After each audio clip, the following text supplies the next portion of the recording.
نەشە نە شێخ نە ئاسمان بەدەستی دێنین ئازادی با نەبەردێکی بێ ئەمان.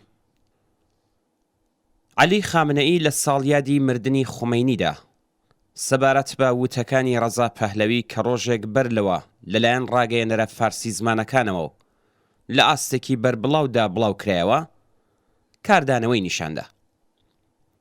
ناوبراو هشداریدا سەبارەت بە ئەگەری گەڕانەوەی حکوومەتی پەهلەوی بۆ ئێران. خامنەئی لە وتەکانیدا وێڕای کۆنەپەرست ناوبردنی سەڵتەنەت خوازان وتی لە سەردەمی پەهلەویدا شێوە ژیانێکی ڕۆژاوایی زاڵ بوو. شۆڕش ئەوەی خستە لاوە.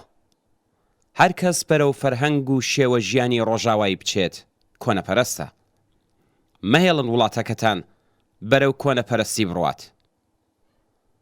دوا بە دوای ئەم شەڕە قسەی نێوان شا و شێخ چەند ڕۆژێکە بڵاوکراوە و ڕاگەیەنەرەکانی سەر بە ڕژیم لە ناوەوەی وڵات کەمپەینێکی بەربڵاویان بە ئاراستەی سەلماندنی قسەکانی خامنەئی وەڕێخستووە و لەولاشەوە لەلایەن ڕاگەیەنەرەکانی لایەنگری ڕەزا پەهلەویەوە باوەشێنی کێشەکە دەکرێ و ئەوەندەی بتوانن گەورەی دەکەنەوە.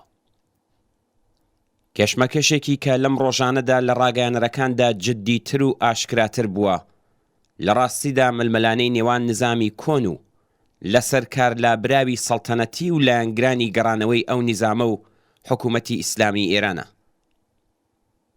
شەڕە قسەی ئەم دوو هێزە لەسەر باشترکردنی هەلومەرجی ژیانی خەڵک نییە یان لەسەر پاراستنی کەرامەتی ئینسان و ڕەچاوکردنی ڕێوشوێنەکانی مافی مرۆڤ، ژیان و خۆشگوزەرانی خەڵک، ئازادیە تاکیە کەسیەکان، نەهێشتنی ئەشکەنجە و ئیعدام، دابینکردنی مافی کەمینە ئاینی و نەتەوەییەکان، بەرابەری ژن و پیا و جیایی دین لە دەوڵەت و بەگشتی هیچ پەیوەندیەکی بەم بابەتانەوە نییە، بەڵکو شەڕە لەسەر دوو خوێندنەوەی جیاواز، ئەوەی کە کامیان کەمتر ئەشکەنجە و ئیعدامیان بەڕێوە بردووە یان کامەیان زۆرتر تاڵان و بڕەوی کردووە لە کام دەورەدا زۆرترین گەندەڵی سیاسی، ئیداری و کۆمەڵایەتی بوونی هەبووە و بەواتایەکی تر شەڕی نێوان دوو ڕەوایەتی خراپ و خراپترە.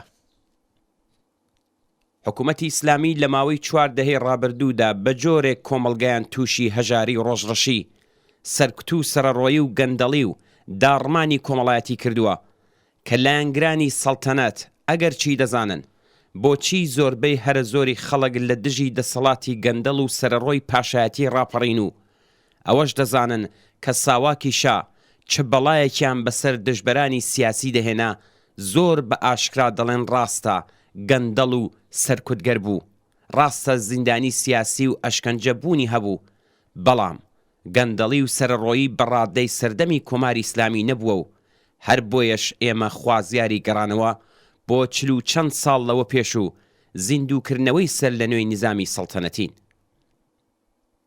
بەڵام ڕەوایەتێکی سێهەمیش هەیە کە نیشانی دەدات ململانەی نێوان سەڵتەنەت و کۆماری ئیسلامی هیچ پەیوەندیەکی بە خۆشبەختی و خۆشگوزەرانی خەڵکی ئێرانەوە نییە. ئەوان دەڵێن شێخ و شا نزیکەی 9 سەدە دەرفەتیان هەبوو بۆ ئەوەی ڕەوایەتی واقعی خۆیان لە دەسەڵاتداری بە خەڵک نیشان بدەن، بەڵام ئەوەی کە لە نەتیجەی دەسەڵاتی ئەوان نەسیبی کۆمەڵانی بەرینی خەڵک بوو بریتی بوو لە چەوسانەوەی زیاتر، سەرکوت، زیندان، ئاشکەنجە، ئیعدام، بێکاری، برسێتی و هەڵاواردن. ڕەوایەتی سێم دەڵێت هەردوو نیزامی ئیسلامی و سەڵتەنەتی گەلێک کارەساتیان خوڵقاند. ڕەوایەتی سێم واتە ڕەوایەتی نەشا و نەشێخ لە ڕەتکردنەوە و بردنەژێر پرسیاری دوو نیزامی سەرەڕۆی سەڵتەنەتی و ئیسلامیەوە سەرچاوەی گرتووە. هیچ ئاستێک لە پڕۆپاگەندە و چەواشەکردنێکی مێژووی زیندوی ئێران ناتوانێت درۆ و فریوکاری سەڵتەنەتی و ئیسلامی لە چاوی خەڵک بشارێتەوە. خەڵکی ئێران لە سەردەمی شۆڕشی مەشروتەوە تاکو ئەمڕۆ لە پێناو بەدەستهێنانی ئازادیدا خەباتیان کردووە و سەڵتەنەت و ڕوحانیەت دوو فاکتەری سەرەکی بوون لە پاشکەوتووی ئابووری و سەرەڕۆیی سیاسی لە 1 سەدەی ڕابردوودا.